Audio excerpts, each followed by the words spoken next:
Picture a beautiful Roman wedding. The bride walks down the aisle in a stunning white dress, flowers in her hair, surrounded by friends and family. The groom gazes at her lovingly. They exchange vows. Everyone celebrates. The couple leaves for their honeymoon. It's romantic. It's beautiful. It's one of the happiest days of their lives.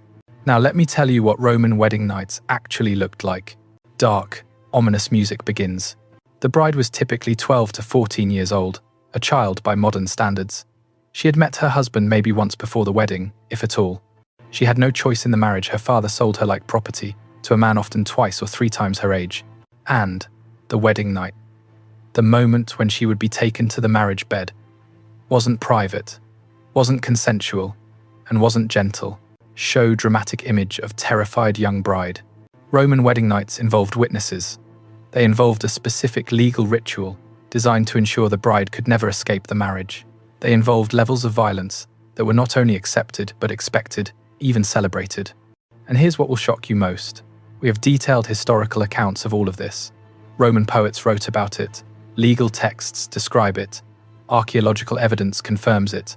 Medical texts from Roman physicians document the injuries young brides sustained. This isn't speculation. This isn't exaggeration. This is documented Roman practice. What Roman men did to virgin brides on wedding nights wasn't romance. It wasn't even simple arranged marriage. It was a systematic process of physical and psychological domination designed to break a young girl's will and ensure she could never resist her husband's authority. And I'm going to tell you exactly how it worked. Every detail, every step of the ritual, using actual Roman sources. This is what history books sanitize. This is what Hollywood erases when it shows romantic Roman weddings. This is the truth about Roman marriage. And I promise you, it's far worse than you could possibly imagine. Roman marriage reality. Before we can understand the horror of Roman wedding nights, we need to destroy every misconception you have about Roman marriage. Misconception has shown Romans married for love. Wrong. Roman marriage, especially among the upper classes, was a political and economic transaction. Fathers arranged marriages to gain political alliances, merge family wealth, secure business partnerships, elevate social status. The bride and groom's feelings were completely irrelevant. Roman statesman Cato the Elder, 234 to 149 BC, famously said, "A wife is acquired not for pleasure, but for the procreation of legitimate heirs." Love wasn't just absent, it was considered dangerous. A husband who loved his wife too much was mocked by other men for being weak. Misconception, #2. Romans married as adults. Wrong. Roman girls were married as soon as they reached puberty, sometimes even before. Roman law set the minimum marriage age at 12 for girls and 14 for boys, but this was often ignored. Girls, as young as 10 or 11, were married to adult men. Why so young?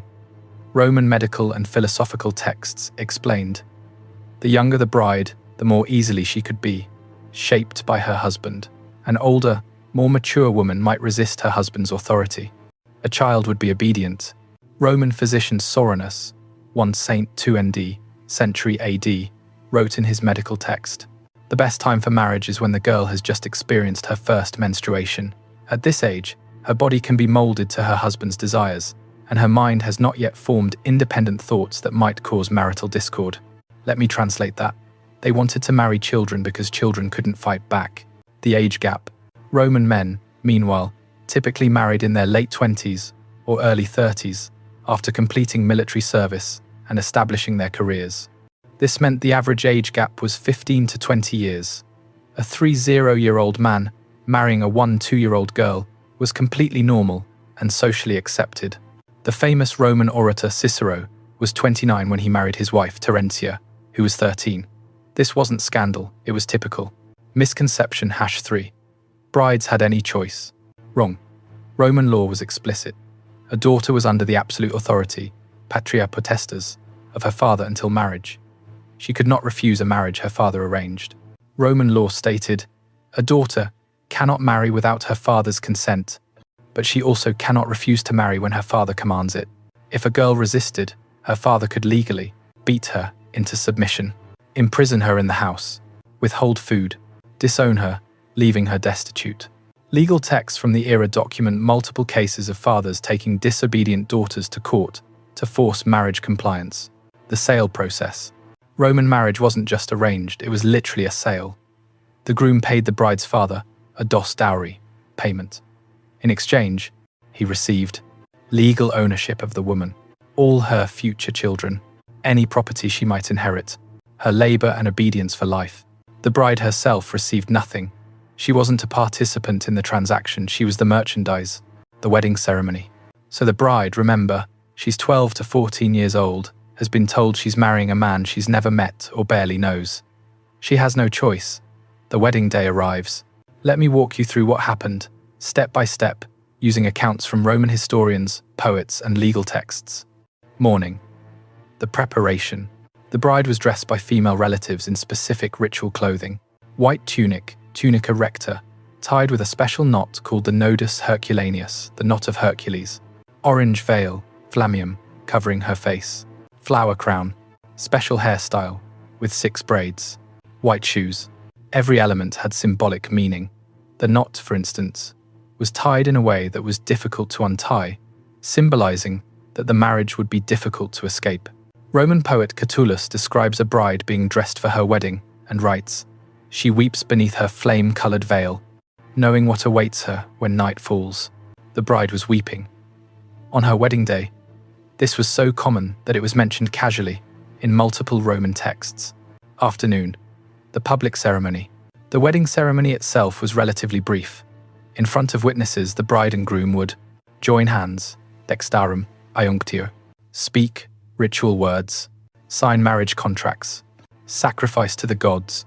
Here's a crucial detail. During the ceremony, the bride did not speak except for one phrase. When asked, "Who are you?" she was required to answer, "Ubi tu Gaius, ego Gaia." Where you are, Gaius. I am Gaia. This phrase literally erased her individual identity. She was declaring that she no longer existed as a separate person. She was now an extension of her husband. Evening. The deductio. As night fell, the most disturbing part of the wedding ritual began. The deductio, the leading.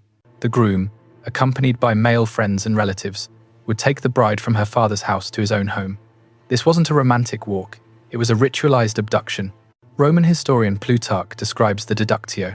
The bride was torn from her mother's arms by force as she clung and wept. This symbolized the bride's unwillingness to leave maidenhood and enter womanhood. The groom's men would grasp her arms and drag her toward his house while she screamed and struggled. This struggle was expected and appropriate. Let me repeat that. The bride was expected to scream and struggle. It was part of the ritual. Why? Because Romans believed marriage was a symbolic rape, a reenactment of the legendary rape of the Sabine women, when Romulus and the first Romans kidnapped women from a neighboring tribe to be their wives. Roman weddings literally celebrated kidnapping and rape as the foundation of Roman civilization. Arrival at the groom's house. When they reached the groom's house, the bride was carried over the threshold. Hollywood shows this as romantic. The Roman reason was darker. The bride might trip on the threshold, which was considered a bad omen, so she was lifted, but also to prevent her from running away at the last moment. Inside the house, the bride was brought immediately to the bedroom. There was no reception, no celebration, no delay, because the final ritual, the most important one, had to happen that night, the wedding night ritual. Now we reach the part that history books completely sanitize, the wedding night itself. And I need to warn you, this is going to be disturbing because it's going to be detailed and historically accurate. The role of the pronuba. Before the groom entered the bedroom, an older married woman called the pronuba would prepare the bride. Her job was to undress the bride, place her on the marriage bed, explain what was about to happen, position her body appropriately, leave just before the groom entered. Multiple Roman texts describe pronubae trying to comfort terrified young brides who were crying or begging not to be left alone. Roman poet Tacitus describes a pronuba saying to a bride, "Child, you must be brave now. What comes next is your duty as a wife. You cannot refuse, you must endure." The witness requirement. Here's where it gets even more disturbing. Roman wedding nights weren't private. Witnesses would wait outside the bedroom door and sometimes inside the room to confirm that the marriage was consummated. Why? Because legally, a marriage wasn't valid until consummation occurred. If the bride's hymen wasn't broken on the wedding night, the groom could claim the marriage was invalid and demand his dowry money back. so witnesses needed to verify that the groom entered the bedroom, that sounds consistent with intercourse were heard, that the marriage bed showed blood afterward. Roman legal texts describe court cases where marriages were annulled because witnesses testified that no blood was seen on the sheets the next morning. This meant the bride knew people were listening. People would inspect the sheets. Her most intimate, painful, terrifying moment was a public event. What the poets wrote. We have explicit Roman poetry describing wedding nights, and it's horrifying.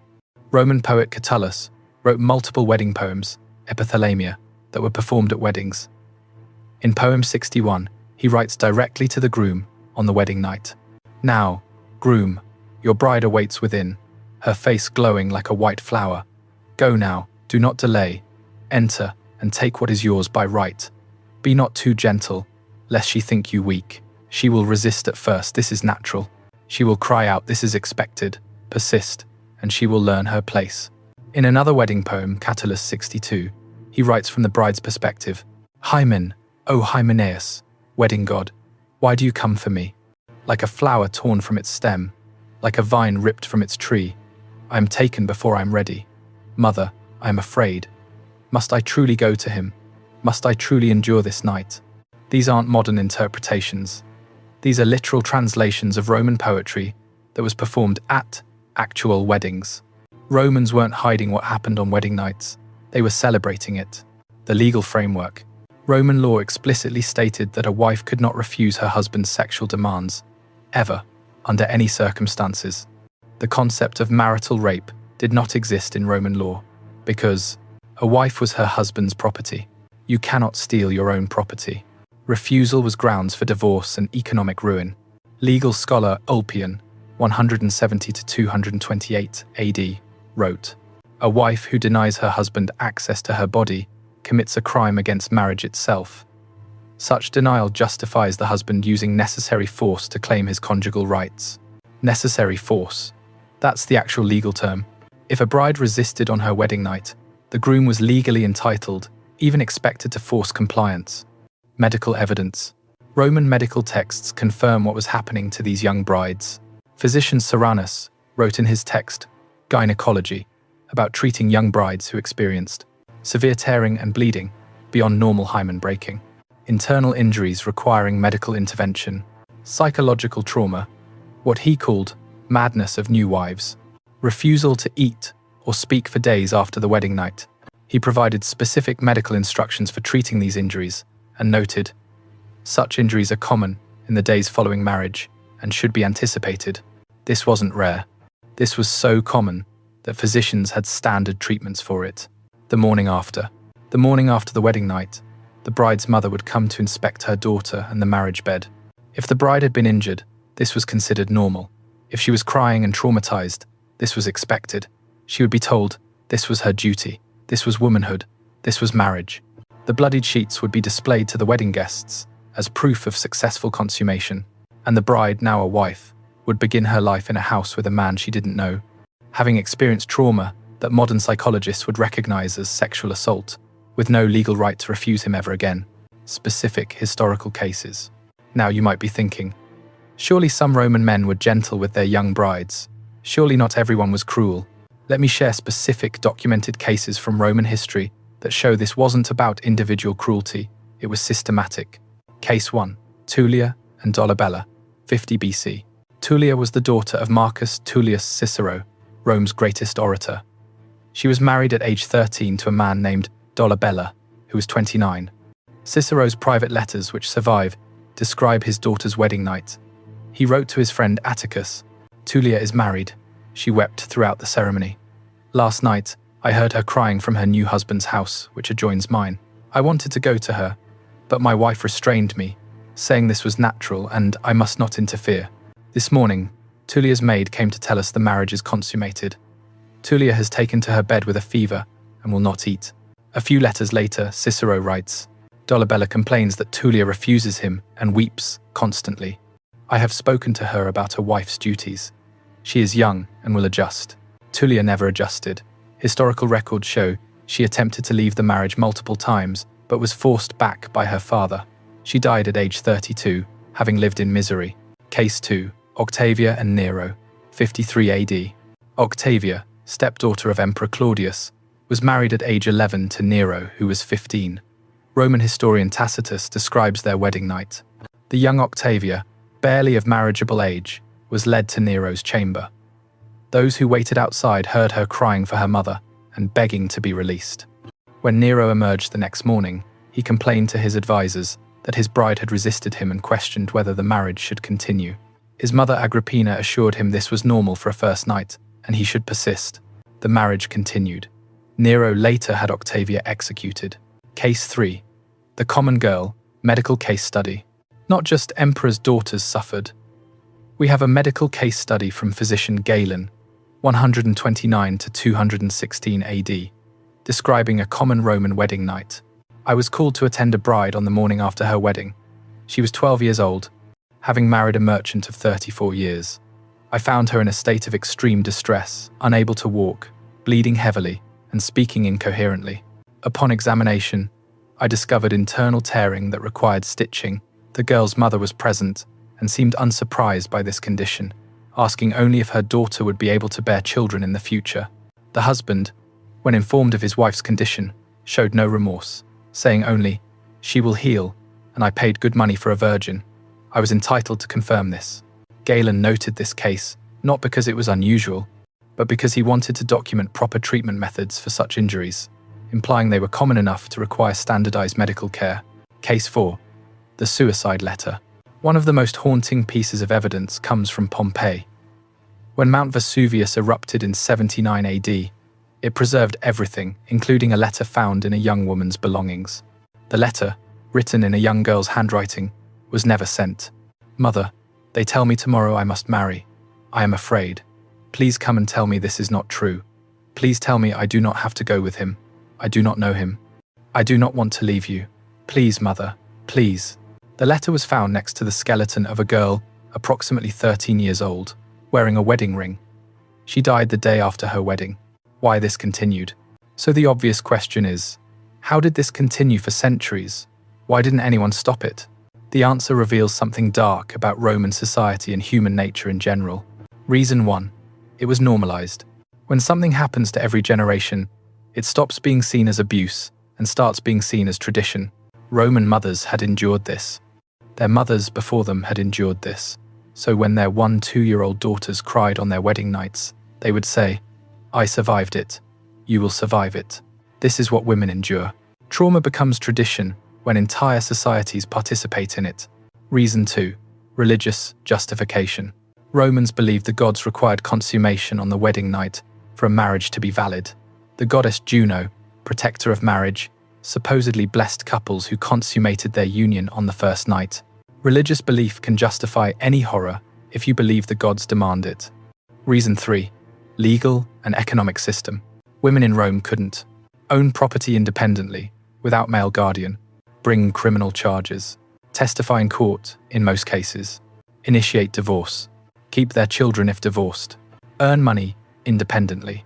This meant a woman who refused marriage or left an abusive marriage faced poverty, no way to support her, social death, shunned by all family, prostitution, only option for survival, actual death, starvation, or suicide. The system trapped women so effectively that resistance was futile. Reason 4. Male solidarity. Roman men benefited from this system. They had absolute authority over wives, daughters, and female slaves. They could have sex without consent and face no consequences. So when a young bride suffered on her wedding night, her husband's friends didn't say, "That's terrible." They said, "Congratulations," and joked about it over wine. Male solidarity protected male privilege. Reason 5. The survivors couldn't speak. And perhaps most devastatingly, the women who survived could never speak about what happened to them. Roman culture demanded that respectable women never discuss sexual matters publicly. A woman who complained about her wedding night would be labeled shameful, immodest, a bad wife, mentally unstable. So women suffered in silence, passing their trauma to their daughters, who passed it to their daughters for generation after generation after generation. The slow change. Roman wedding night practices continued relatively unchanged for about 800 years from the founding of Rome in 753 BC through the Roman Empire period. But slowly, gradually, things began to shift. Christianity's impact. When Christianity spread through the Roman Empire in the 2 and 4 to the centuries AD, it introduced some radical ideas. Marriage should be a sacrament, not a sale. Women had souls equal to men. Sexual violence was a sin, even against a wife. Consent mattered, even in marriage. Early Christian writings condemned violent wedding nights. Church Father Augustine, 354 to 430 AD, wrote, "A husband who forces his wife commits a sin, for she is not his slave but his partner in Christ. Marriage should be entered with gentleness and love, not violence and force." This was revolutionary thinking in Roman society. Legal reforms. By the 4th century AD, Roman law began slowly acknowledging women's rights. Minimum marriage, age raised to 1, 4 still young, but better than 12. Women gained limited property rights. Divorce became slightly more accessible to women. Some legal protections against extreme abuse. But these changes came gradually and incompletely. Many Roman practices continued for centuries. The medieval continuation. Here's the disturbing part. Even after Rome fell in 476 AD, many of these practices continued throughout medieval Europe. The tradition of young brides marrying older men continued. The idea that wives couldn't refuse husbands continued. The public verification of virginity continued. The violence continued. Roman wedding night practices didn't end when Rome ended. They evolved and persisted in various forms for over 1,000 more years. It wasn't until the 19th and 20th centuries that marital rape became recognized as a crime. Women gained the right to refuse. Consent became legally required. Child marriage was banned in most places. Some of what happened on Roman wedding nights still happens today in societies with child marriage and no marital rape laws. Conclusion. So what really happened on Roman wedding nights? 12 to 14-year-old girls were sold by their fathers to men twice their age or older. They had no choice in the marriage. They were dressed in ritual clothing, torn from their mother's arms in a ceremonial abduction, and brought to a stranger's house. There, they were undressed by an older woman, placed on a bed, and left to wait for a man they barely knew. That man would enter the room, knowing witnesses waited outside, knowing the law gave him absolute authority, knowing resistance would be futile. What happened next was expected to be violent, was supposed to include the bride crying and struggling, was meant to break her will and establish the husband's dominance. The next morning, bloodied sheets would be displayed as proof. The bride, now a wife, would begin a life where she had no legal right to refuse her husband's demands ever again. And if she was injured, if she was traumatized, if she spent years miserable in this marriage, everyone would tell her this was normal. This was womanhood. This was her duty. This wasn't one cruel man. This wasn't one bad marriage. This was systematic. This was legal.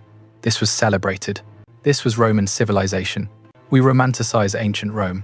We marvel at their architecture, their literature, their legal system, their engineering. We watch movies like Gladiator and TV shows that make Rome look noble and sophisticated. But underneath the marble columns and the philosophical texts and the military glory was this: a society built on the systematic oppression and abuse of women, starting on their wedding nights when they were children. Hollywood will never show you this. History textbooks sanitize it. Tourist guides in Rome don't mention it. But the evidence is there. In the poetry, in the legal texts, in the medical records, in the private letters, in the archaeological finds. What Roman men did to virgin brides on wedding nights wasn't romance. It was institutional sexual violence, legally sanctioned, religiously justified, and socially celebrated for 800 years. That is the horrifying truth about Roman wedding nights that history books hide. And now you understand why I said at the beginning, it's far worse than you could have possibly imagined. This is what they don't teach in schools. This is what Rome really was. This is the truth behind the marble and the glory.